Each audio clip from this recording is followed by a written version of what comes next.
시청자 여러분 안녕하십니까? CHTV 방송 채널이 56.9로 바뀐 후에 처음으로 인사를 드립니다. 전문가와 함께 진행의 정대철입니다. 너무 더워서 힘들었던 때가 바로 어제 같은데 벌써 아침 저녁으로는 춥다라고 느껴질 정도로 기온이 많이 내려갔습니다. 여름이었나 싶다가 가을, 그리고 곧 겨울이 오겠죠? 우리 인생에도 봄날처럼 따뜻한 계절이 있었지만 어느 순간 겨울이 다가옵니다. 사계절의 겨울을 준비해야 하듯 우리 인생의 겨울도 준비해야 하지 않을까요? 오늘 이 시간에는 우리의 마지막을 잘 준비할 수 있도록 늘 애쓰고 계시는 분이시죠. 조마리아 장례 플래너를 모시고 말씀 나눠보겠습니다. 안녕하십니까? 안녕하세요. 반갑습니다. 반갑습니다. 굉장히 오랜만에 뵙는 것 같아요. 그렇죠.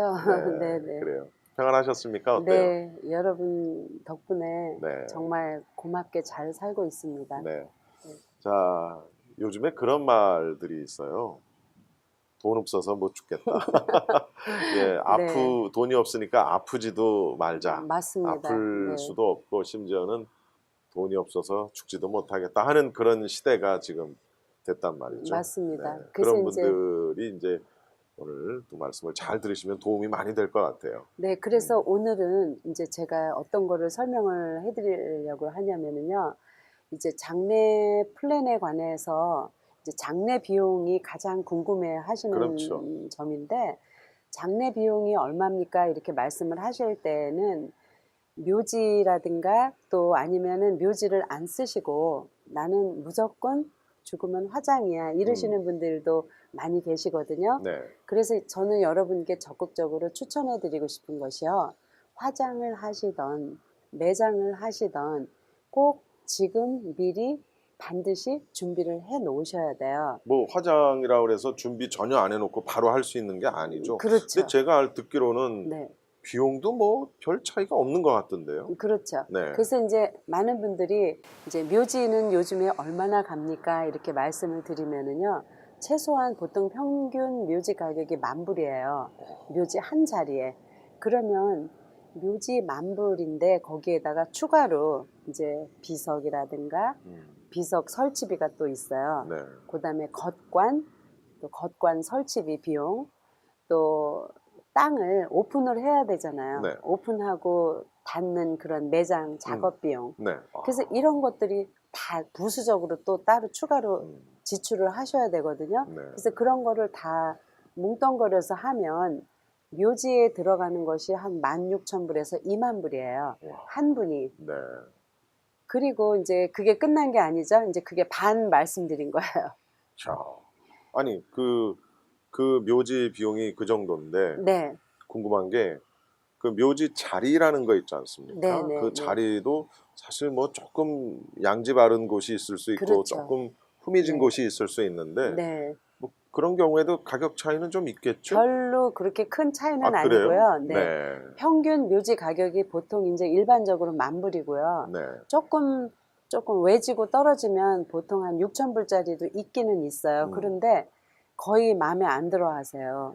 그래서 미리 준비를 하는 방법이 이제 최소한의 그 어떤 지혜롭게 미리 준비를 하셔야 되고요. 네. 묘지 땅이 자꾸 이렇게 늘어나거나 더 만들어질 수가 없는 것이 또 묘지잖아요. 그렇죠. 물론 뭐 도시 개발해 갖고 주택 같은 거는 이제 또 그 주위에 허물고 다시 또 지을 수도 있어요. 묘지는 이렇게 제한된 그 규격 안에 그 묘지 존으로 이렇게 만들어져 있기 때문에 네. 묘지를 이렇게 늘릴 수는 없잖아요. 네. 그렇기 때문에 이 지금 현재 기존에 남아있는 땅을 거의 한 500기 정도 오픈해 놓고 이제 한 1, 2년 정도 분양을 했다가 다시 또 그 500기가 분양이 끝나면 또 다시 한 500기, 300기 정도를 열어놓고 가격을 또 이제 한 15%에서 25%까지 올립니다. 그렇게 되다 보니까 묘지 측에서는 매 10년마다 더블입니다 이렇게 하지만은요, 제가 생각하기에는 한 5년에서 7년마다 이 묘지 가격이 더블로 되는 거예요. 네. 그래서 많은 우리 젊은 자녀들이 묘지라든가 장래에 관한 그런 플랜을 관심을 많이 가지고 미리 준비를 하고 계시는데 네. 제 생각에는 그것은 참 잘하는 일이라고 생각해요. 특히 이제 연로하신 부모님 계시거나 또 뭐 주위에 이제 뭐 긴 오랜 그 병치레를 하고 계시는 분들이나 이제 그런 분들이 내가 꼭 해야 되지 않을까 해서 이렇게 하셨다면은 최근에 와서는요, 많은 젊은 그 건강하고 젊은 우리 자녀들이 50년, 70년을 내다보고 미리 준비를 하는 거고요. 또 심지어 부모님들의 그런 장래 플랜을 세우시면서 함께 이 장래에 관한 그런 플랜을 미리 준비를 하는 거죠. 많은 부모님들께서 사실 우리 부모님들은 죽을 때까지 자식 걱정을 하다 돌아가시는 게 우리 네. 모든 부모님의 그 같은 생각일 수가 있는데요. 그렇다면 어차피 우리가 가족묘지를 준비를 하면서 예전에는 할머니 할아버지 묘지 딱 2개만 사셨잖아요. 근데 이제 우리도 나이가 들다 보니까 우리 것도 필요해요. 네. 그래서 지금 이렇게 같이 함께 준비를 하려다가 보면은요, 장소가 떨어져 있게 되죠. 그 옆에는 없잖아요, 이제. 그렇죠. 완전히 없죠. 그래서 많은 분들이 그 묘지에 대한 거, 또 장래 플랜에 대한 마음 걱정 많이 하시고 고민을 하시는데요. 전혀 미리 준비를 한 번만 딱 준비를 하시면 우리의 삶에 그런 적어도 마지막에 우리가 그 장래에 관한 그런 익스펜스라든가 또 그런 걱정은 안 하셔도 되는 거죠. 우리 조마리아 장례 플래너님은 미국 사람들 상대로도 그렇죠. 일을 처음에 하십니까? 네네 맞습니다. 지금도? 네. 지금도 거의 한 60%는 외국 분들이고요. 그래요? 네네. 외국 분들은 이제 그분들은 이제 설명이 필요가 없고요. 나는 이 다음에 이제 돌아가실 때 묘지가 이미 준비가 되어 있고 이제 심플하게 나는 그 장례를 절차를 이제 이렇게 하고 싶다. 또 아니면은 뭐 풀 서비스를 하고 싶다. 그것만 딱 주면 이제 거기에 대한 비용이 나오거든요. 그래서 굉장히 그분들은 사고방식이 당연히 이런 준비를 하지 않으면 안 된다. 그런 생각을 하고 계시는 거죠. 훨씬 뭐라 그럴까요? 이렇게 그 이 장례 플랜에 대한 설명을 하기가 미국 사람들이 훨씬 더 편하죠. 그러니까 그분들은 이제 여러분들이 그 운전하시면 자동차 보험 있어야 되고요.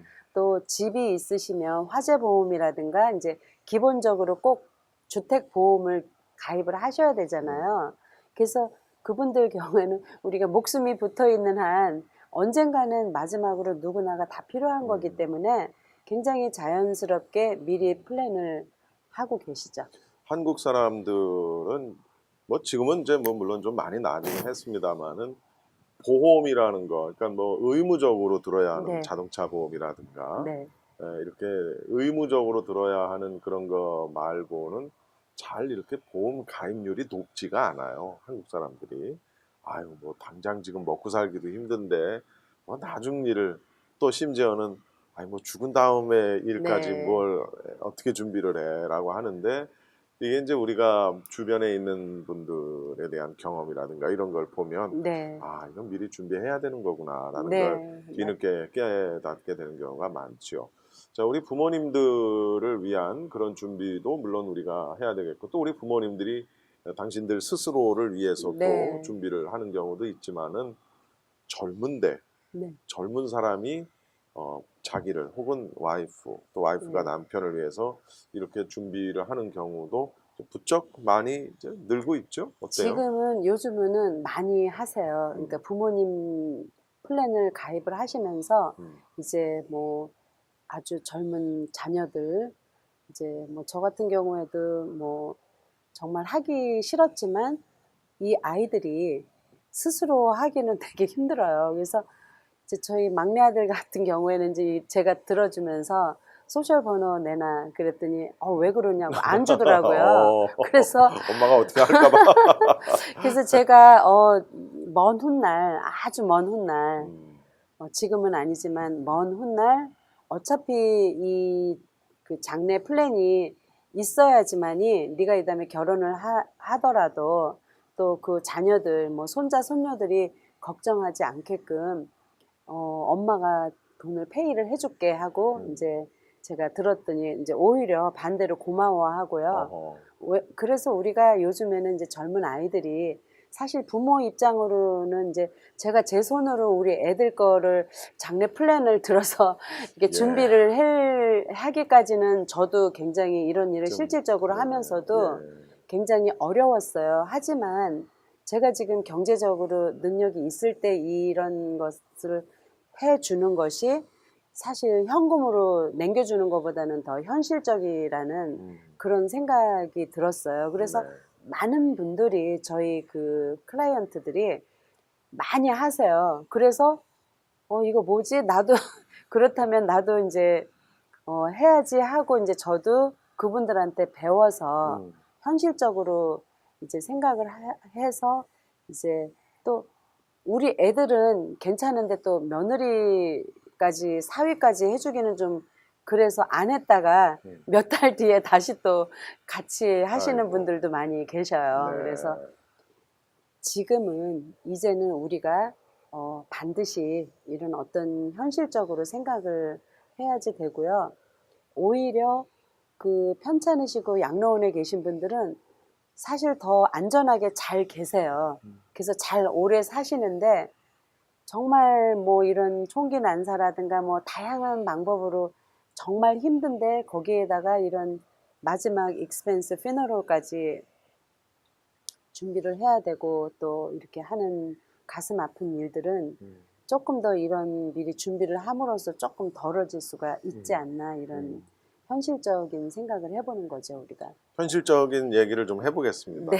아까 그 매장 할 때 이제 묘지 비용만 뭐 그것만 해도 벌써 10,000불이 넘어가잖아요. 네네. 묘지 비용만 그래요. 네네, 맞습니다. 그러면은 전체 비용은 뭐 말할 것도 없고 네. 전체 매장 경비하고요. 네네. 보통 우리가 이제 화장을 하면 더 경비가 적게 먹을 것이다, 적게 네. 들 것이다 라고 생각하는데 꼭 그렇지만도 않은데 그렇죠. 좀 비교 좀 한번 해주세요. 네. 그러니까 화장을 하시건 매장을 하시건 그 장례식에 대한 그 절차는 이제 집에서 돌아가시건 양로원에서 돌아가시건 24시간 운명을 하시면 우은구를 먼저 해야 돼요. 장의사로. 그러면은 그 과정 다 똑같으죠. 화장한다고 그래서 우은구를 안 할 수는 없어요. 물론이죠. 내가 바로. 네. 그래서 기본 그런 서비스 절차가 있어요. 기본 요금이. 그래서 그 기본 요금이 모든 장의사마다 다 달라요. 어떤 장의사는 3,200불 하는 장의사도 있고요. 2,895불 하는 기본 요금만. 거기에다가 이제 저희 한국 분들이 하시는 장의사가 아무래도 반값도 안 되게 저렴해요. 네. 아직까지는. 네. 그래서 한인이 하시는 그 장의사 이제 내가 이제 마음대로 이제 고를 수가 있고요. 기본 요금이 있고 또 채풀 사용료가 한 번은 해야 되잖아요. 장례식을. 그렇죠. 그러니까 화장을 한다고 그래서 장례식도 없고 그냥 아무것도 안 할 수는 없어요. 마지막이기 때문에. 네. 그래서 장례를 하기 위한 이런 어떤 방부처리 염이라든가 목욕시키고 옷도 입혀야 되고요. 그러면은 그런 과정은 다 똑같으죠. 그럼 뭐 화장하기 전까지의 과정은 다 똑같겠죠? 네, 맞습니다. 네. 그래서 매장을 하면 장례식 끝나고 하관식 장지로 가잖아요. 그렇죠. 그래서 장지로 가서 하관을 하면 끝이잖아요. 그런데 반대로 화장을 하시면 장례식 다 끝나고 또 한 열흘, 10days, 1weeks 기다렸다가 어허. 그 애시가 나오면은 그거를 가지고 자녀분들이 굉장히 어쩔 줄을 몰라 하는 자녀들이 참 많아요. 그래서 네네. 일단은 바다에 뿌리는 것도 좀 정말 힘들죠. 정신적으로도 이제 뭐 며칠 전까지만 해도 사랑하는 우리 어머니인데 이제 화장 애시를 받아 들고 바다에다 이렇게 뿌리자니 그렇고 그래서 집에 많이 모시고 계시는 분들이 많이 계세요. 정말 저도 조금 그 안타까운 일이 있지만 많이 이렇게 있는데요. 이 애시를 이제 바다에 이렇게 뿌려드리기가 그래서 이제 집에 모시고 이제 계시다가 이제 괜찮아요? 법적으로도? 네, 괜찮습니다. 괜찮습니까? 네, 그래서 처음에는 이제 그 피아노 위에 이렇게 올려서 모셔놓고 있다가 음. 이제 뭐 오면서 가면서 뭐 오늘 하루도 일 잘하고 올게 엄마 이러면서 이제 정신적으로 마치 이제 계시는 것처럼. 네네 맞습니다. 그렇게 하고 있다가 어느덧 세월이 지나니까 이제 좀 남편분이 좀 싫어하는 눈치시더래요. 그래서 이제 이 애쉬를 옷장에다가 이제 놓으신 거예요. 그 크라젯 그 위에다가. 네. 그랬는데 이제 어느 날 이렇게 뭐를 이렇게 찾다가 남편이 아이고. 깜짝 놀란 거예요. 아직도 이 애쉬가 여기 있나? 그러니까 잃어버리고 있었던 거죠. 그런데 이제 좀 속상한 거죠. 만약에 반대로 자기 엄마라고 생각하면 아직도 여기 이렇게 계시냐고 이런 이야기가 나왔을까. 당연히 우리가 모시지 않았기 때문에 같이 함께 이제 계시는데 그러다가 이제 자동차 파킹 구라지 하는 아이고. 집 구라지에다가 이렇게 예. 해다가 고민을 하시다가 제가 그러지 말고 아예 납골당에 모시든지 이렇게 그래서 납골당에 모셨거든요. 네. 그래서 이제 저라면 우리 아이들이 저 때문에 이 애쉬를 이렇게 어쩔 줄을 몰라서 이렇게 하면 조금 정신적으로 힘들 것 같아요. 시간이 지나고 나면은요. 그래서 납골당에다 잘 모셔드리고 그 이후로는 너무 마음이 편한 거예요. 그래서 저보고 그러더라고요. 전화 가끔 오셔가지고 그렇게 하기를 참 잘했다. 안 그러면은 괜히 보이지 않는 마음의 짐덩어리가 항상 정신적으로 있었는데 이렇게 모시고 나니까 그분 자체는 이제 젊은 분이고 또 납골당이 있는 것도 모르고 또 납골당이 꼭 한국에만 있는 줄 알았대요. 그래서 어떤 분들은 한국에 아버님을 모시고 나갔다가 몇 년 있다 다시 또 모시고 왔어요. 자녀들이나 가족들이 다 미국에 계시니까. 그래서 우리가 다양한 방법으로요. 이런 일들을 미리 내가 선택을 해서 부모님께서 스스로 이렇게 결정을 하시거나 준비를 해놓지 않는 한 우리 아이들에게 이런 장래 플랜이 없으면 숙제로 남겨놓는 거죠. 그 뭐 화장 납골당 네네. 거기 모시는 것도 비용이 또 만만치 매장 않죠. 그 묘지하고 큰 차이가 없지 않을까요? 네, 만만치 않을 것 같은데요. 오히려 묘지를 이제 많은 분들이 이제 또 이런 것도 있어요. 자녀들이 얼마나 찾아온다고 또 특히 또 타주에 계시면 자녀들이 자주 부모님 묘지를 못 보잖아요. 그렇기 때문에 아이들에게 마음의 짐을 주기 싫다. 그래서 나는 그냥 화장해서 그냥 없애버려라. 이러는 분들도 많아요. 네네, 실질적으로요. 그런데 이제 그런 것도 미리 딱 유언으로 마지막 그런 거를 딱 정해놓지 않으면 방금 전에 말씀드렸던 그런 사례처럼 따님이 어떻게 할 줄을 몰라가지고 이제 나중에는 결국은 이제 모시고 나니까 이제 편안했다. 하지만 이제 우리가 여기가 이제 한국도 아니고 미국에 계시면 사실 한국에 있는 부모님 선산을 몇 번이나 가보겠어요. 그쵸? 많이 못 가신다고요. 그래서 많은 분들이 이제 그냥 나는 딱 유언으로 적어 놓으신 거예요. 그냥 바다에 뿌려라.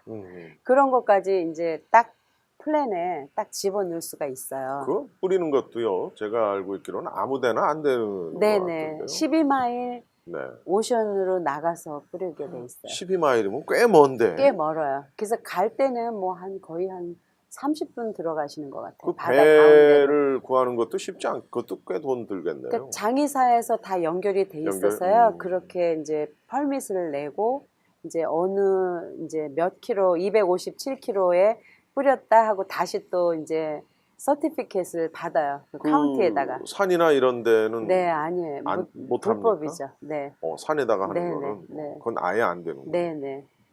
강이나 호수 이런 데. 그런데도 이제 펄밋을 받아가지고요. 이렇게 그 카운티에서 펄밋을 받아서 나는 이제 그 오션에 뿌리겠다 이렇게 해서 허가를 받고 하셔야죠. 야.